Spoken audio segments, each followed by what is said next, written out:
Welcome to another edition of the Recruiting Scoop, brought to you by Red Raider Outfitter, the fans' favorite since 1975. I'm Jared Johnson, and man, business is booming for Joey McGuire and the Red Raider football program. Great first season, really good 2023 recruiting class, and then they're also brought in a handful of transfers who they expect to make immediate big impacts for the team next year.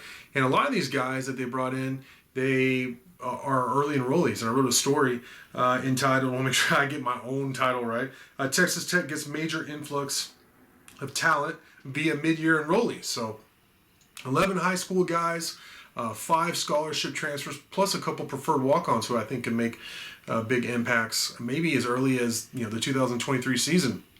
I thought, I wrote about them, and look, you get a lot of hits on it, don't get me wrong, but, not everybody sees every piece of content, and I want to make sure that people see this, that Red Raider fans see this or read it or just know that you're informed that Texas Tech has a lot of guys coming in. I mean, that's a large number of early enrollees that are already on campus, like I said, enrolled, starting to develop within, the way Joey McGuire and his whole staff, the way they want these guys to develop. And they're going to go through, a lot of them are going to go through spring ball. A lot of the young guys are going to get heavy reps, while the old guys, as Coach McGuire said, clean up some just, regular wear and tear from a long football season. So I think, it's my intent to try and make sure that y'all are aware of what's going on, and that this is a big deal. I mean, normally you get 5, 6 high school guys. They got 11.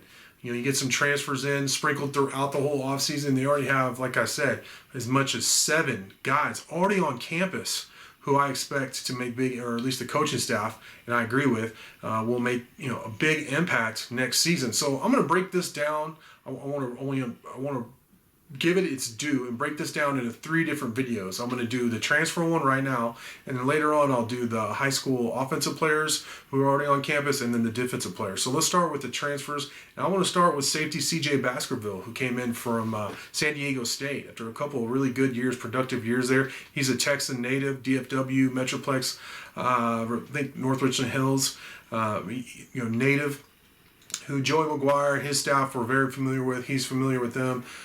He was looking to come back to Texas. He's a perfect replacement, and this is where they plan on playing him and talking with him and the staff at the star position, trying to replace Marquise Waters, who just did a tremendous job last year. I think he got a lot of his due, a lot of credit, but I don't know if everyone recognized just how big of a, profound effect he had on the defense and the way the defensive coordinator, Tim DeRitter, used him as a pass rusher in coverage. He did really, really well against slot receivers. And then, of course, he supported a lot against the run. He was just a very versatile player that was utilized well and stepped up given that important role. And Baskerville feels he's eager to step into that role. He's a very versatile player as a safety. For me, it remains to be seen if he can cover slots like Marquise did, and even be as big in terms of the pass rush. And hurting quarterbacks where they want towards some of those other big time pass rushers like Muddy did last year. So I like it. I think Baskerville has a great opportunity. He's already on campus. He's really excited about all of that position, and we'll have to see how he does. Another guy I think is going to make a huge impact is Rusty Stotts, offensive lineman from Western Kentucky. He was one of the best centers in the country, all Conference USA last year.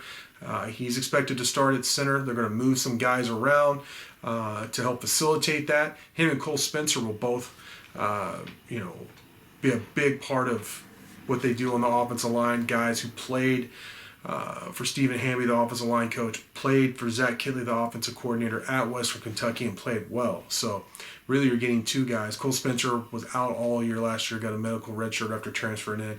You got 2 new starters there probably on the interior offensive line, because Stotts is definitely going to start at center. And, he's starting his career at center. Is probably going to be the center, the starting center. And then Cole Spencer will probably play one of those guard spots. But then you have several other guys jockeying for the other guard spot. The tackles are going to be moved around. So I do expect the offensive line to be better, and I think Stotts and then Cole Spencer are a big reason for that. Next guy I want to mention is Quincy Ledette. Comes in from Louisiana Monroe, defensive tackle, experienced guy. pretty good stats, but defensive tackle type stats. And the cool thing about Ledet is they don't need him to be a star. I mean, you got Tony Bradford coming back, you got Jalen Hutchings, you got some other guys who I really like coming back to play interior defensive line, and Ledet's going to add depth. He's going to help a lot. He's going to play a lot of meaningful snaps, but he doesn't have to start. Doesn't have to be a star. You got that. You have that already. So, but having that depth on the inside, allowing those guys like Bradford, Hutchings to not have to play, anywhere from 70 to 90 something snaps a game, depending on who you're playing and how the game goes, is invaluable. Keep them fresh, keep them healthy. They'll be more effective. And then hopefully Ledet comes in and does his thing like he did at Louisiana Monroe. So really nice pickup with him. Another defensive front type dude is Steve Linton coming in from Syracuse, a edge rusher. I think he had 3.5 sacks last season for the Orange.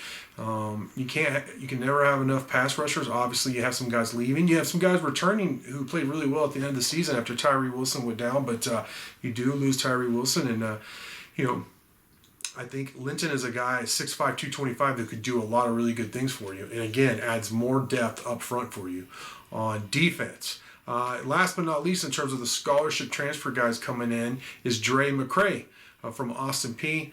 Some of the guys on the coaching staff, like Josh Cochran, the tight end coach, and inside receivers coach, he coached him at Austin Peay. Dre McCray is known as elite speed type dude. He was a highly productive guy for Austin Peay, one of the best in their conference.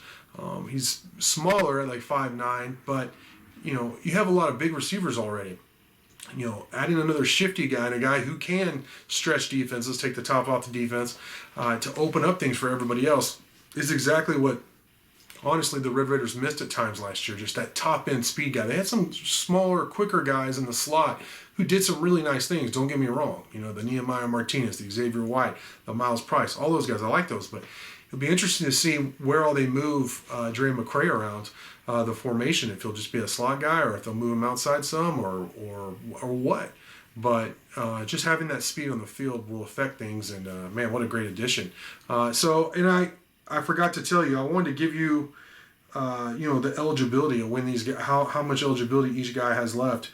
So out of those 5 scholarship guys, Baskerville has 2 seasons of eligibility remaining. Ledet also has 2 years, as does Steve Linton, the pass rush guy. Dre McCray has 2 seasons. Rusty Stotts only has 1 season.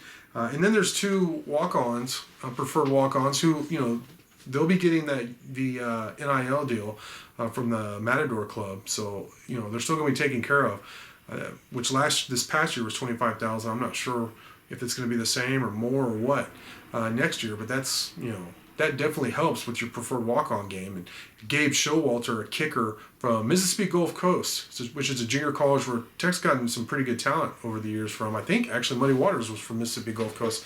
But if not, that's just off the top of my head. There has been several players that Tech's gotten over the last, decade from that place that produces a lot of talent. But Showalter went 8 for 10 on kicks, and I believe 42 for 43 from point after attempts. So, that's pretty good. Again, add more depth, alternative at kicker. And he has 3 seasons of eligibility remaining. And last but not least, Terrell Tillman, one of the most recent guys to commit, but he's on campus. All these guys are already on campus. I have from a good source. But he transferred in from Oregon. He has 3 seasons of eligibility remaining. Another one of those rush linebacker type, defensive end types. Originally from Mansfield Timberview, was a high 3-star recruited by a lot of guys. Actually, Tim DeRuiter, Tech's current defensive coordinator, recruited Tillman to Oregon when he was the defensive coordinator there. So very familiar. McGuire and other guys on staff who were at Baylor also recruited him when they were at Baylor. So they're very familiar with him. They're all familiar with each other. And it's a nice addition, especially as a preferred walk-on. So that's just the early enrollees of the transfers. I have 11 high school guys who are already on campus as well, who I'm going to mention. And that's not counting several other guys who are going to come in this summer. So really exciting stuff for Joey McGuire and all over Red Raider Nation and the program. Just the roster is really healthy. But that's the first part of 3 of going over these early enrollees already on campus for Texas Tech. So for now, I want to thank you for watching. And until next time.